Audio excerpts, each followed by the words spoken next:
Hello everyone and welcome to our corner. Hindi na siya channel, corner na siya. BTS. What's up, BTS armies? At alam nyo na kung ano tong araw na to. Today is January 22nd.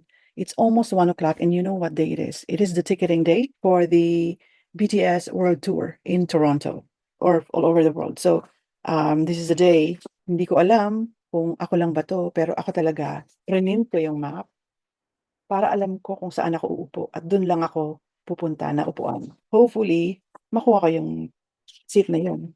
Pero doesn't matter kasi sabi nga nila, no seats are bad seats pag BTS concert. So, and tested ko na yun kasi nakadalawa na rin naman akong concert. One in LA and one in Vegas if you happen to watch my previous, alam mo yun, vlog. So anyways, ang open ng Ticketmaster for the ticketing is at 1 o'clock. It's now 12:25. So, meron pa tayong few minutes para maghintay pero naka-login na ako ng early, at least 45 minutes before 1 o'clock. Hindi naman ako nabago sa ticket purchasing sa mga concerts. I purchased Bruno Mars, yun medyo, stressful din ng slight lang, pero okey lang siya. Pero pagdating sa BTS, I don't know what it is, pero pagdating sa BTS, pagka-ticketing ano, day na, parang parang stress ka, alam mo yun? Mostly I know people nag-off sila sa work, for the day para lang makakuha sila ng ticket. Good thing for me, I work from home, so that's fine.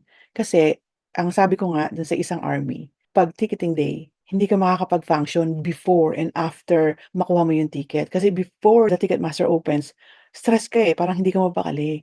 And then after makuha mo yung ticket, hindi ka rin mapakali kasi sobrang tuwa dahil meron kang ticket. So yun lang yun. So it's better for other people, I guess, na mag-day off na lang sila. 30 more minutes and then parang war na 'yan sa Ticketmaster. Hopefully hindi mag-crash ang Ticketmaster. We'll see. Cross fingers.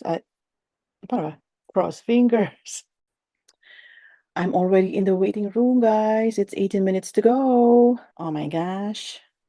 I don't know about you, pero hindi naman ako bago sa pagbibili ng ticket 'no, sa Ticketmaster. Pero, katulad nung kay Bruno Mars, ah, medyo ano lang yon, medyo, stressful ng slight lang kasi gusto mo lang yung malapit na upuan sa stage. Pero kasi like I was saying, sa BTS concert, di mo alam kung bakit nakaka-stress kahit papaano.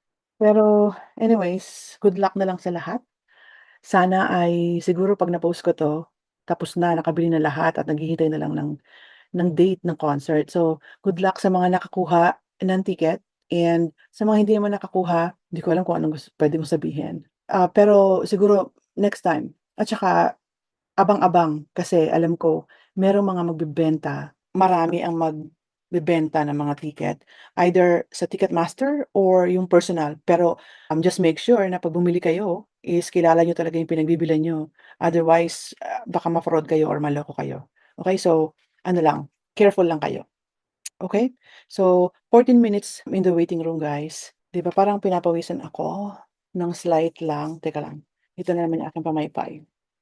Ah, wait. Okey, mag-drink muna tayo ng water.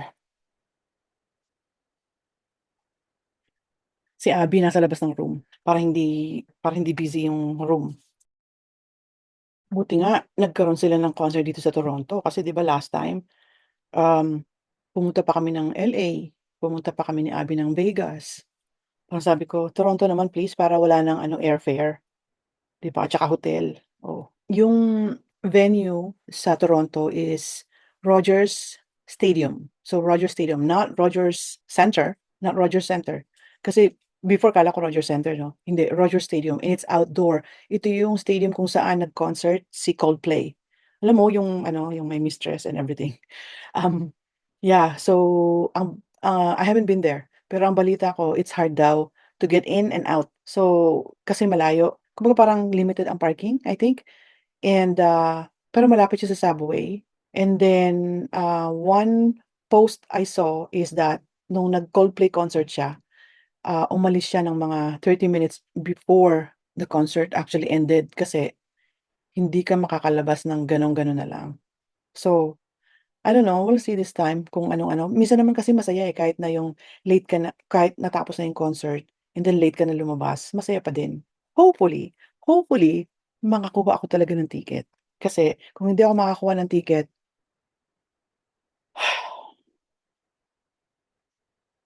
I don't know. Pero, yung isang friend ko from Vancouver, bumibili siya ng ticket din for 4.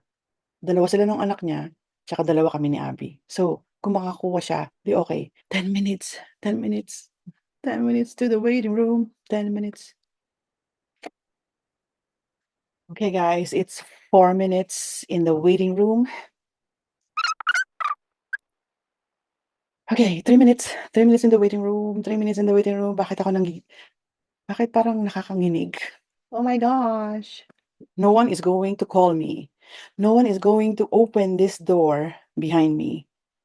Or else, please po, pengi po ng ticket. 2 minutes. Oh my God, here we go. Pinapawisan na ako. Ang OA? Sobrang OA mo. Bakit? OA din lahat, I'm pretty sure. Nakita niyo itong t-shirt ko?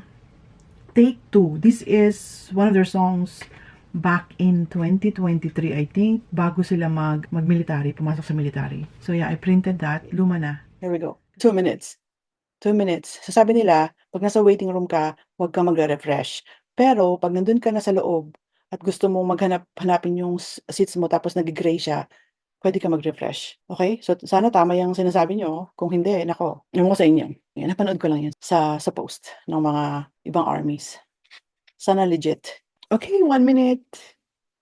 So papaano ka makakapag-function nito pag nagwo-work ka, 'di ba? So kailangan mo talaga mag-day off. 1 minute, guys. My heart is pounding.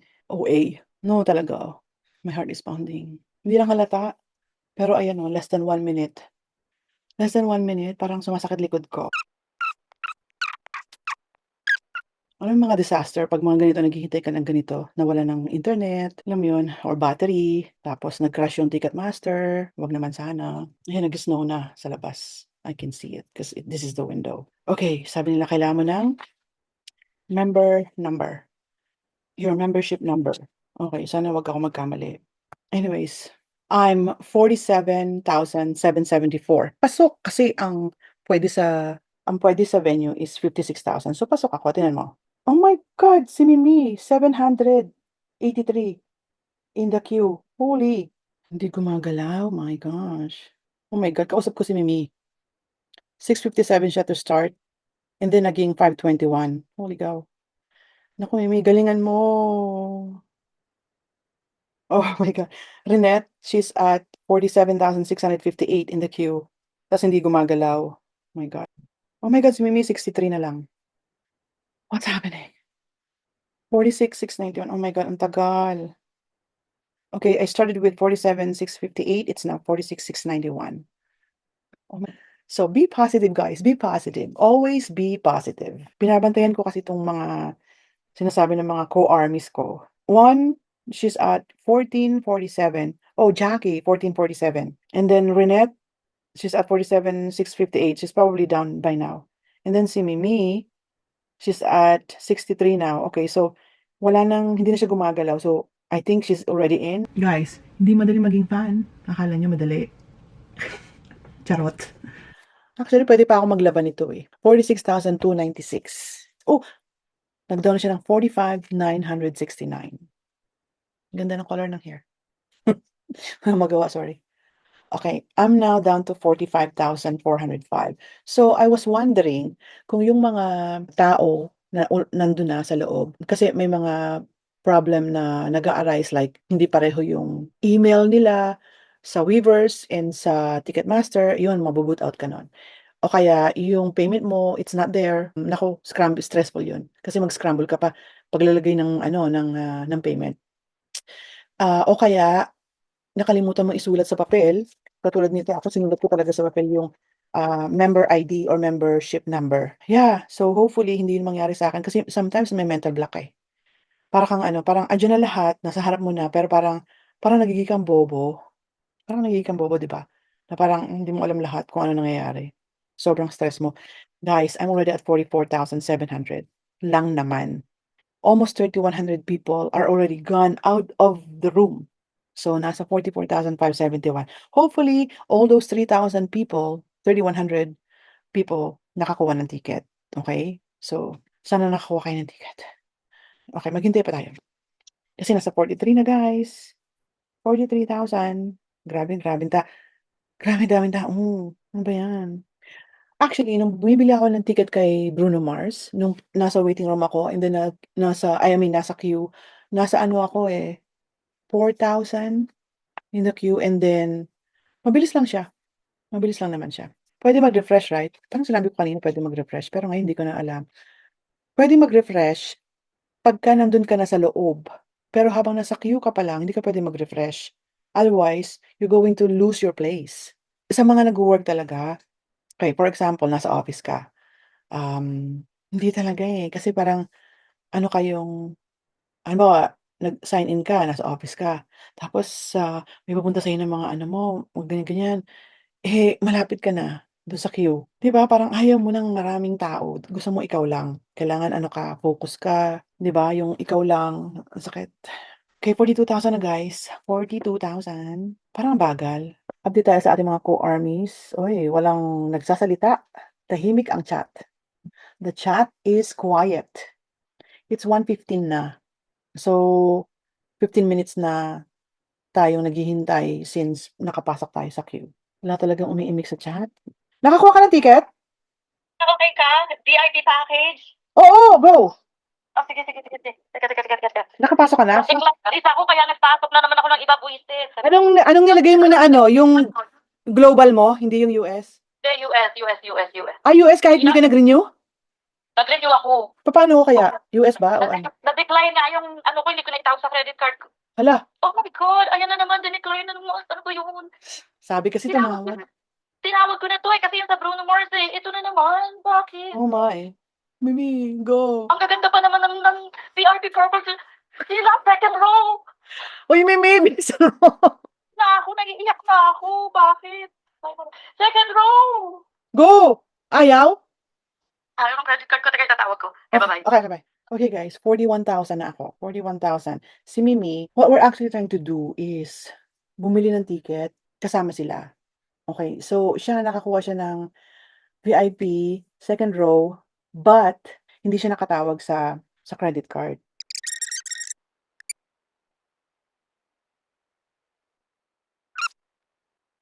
39,000 na guys, 39,000. I'm so nervous. Kasi yung isang army friend, si Jackie, nakakuha na siya ng ticket. Oh my gosh, so fast, man. So guys, 8,500 people got their ticket.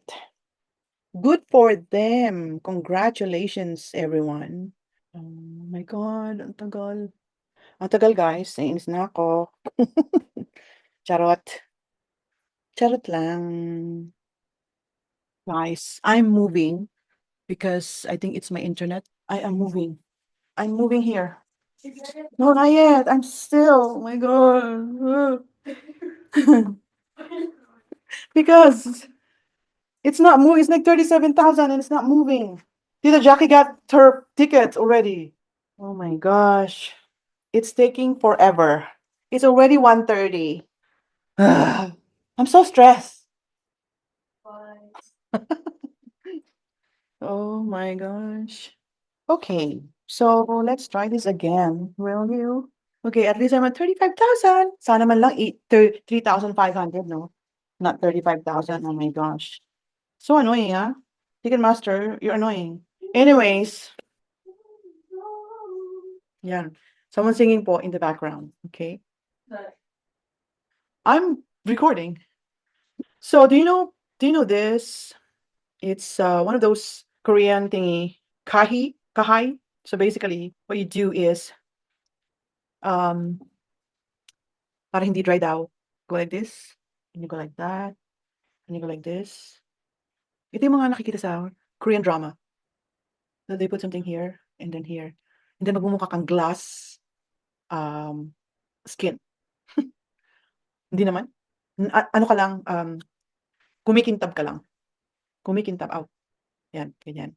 And then go like this, and go like this. So, especially when you're outside and then the sun was shining, you look like shining also. Pero alam mo yun, other people doesn't want to look like they're shining. They want matte. Ay, bakit ganyan? Parang oily. Okay, and Tita Mimi is not. Hindi siya tumatawag. Ano kaya nangyari dito? Okay. What a challenge. It is a challenge. Some people are lucky, ah. They got in agad. Do you know that Tita Jackie got 4 tickets on each day already? And we're still at 33,000. 33? Holy. Oh my God. I didn't get any ticket.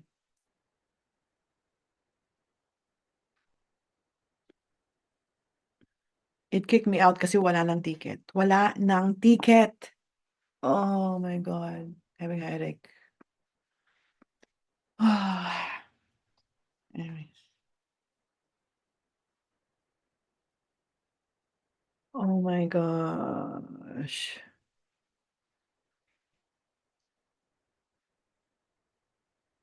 Wala na, hindi ko na feel, hindi ko na feel mag-record. Okay, bye.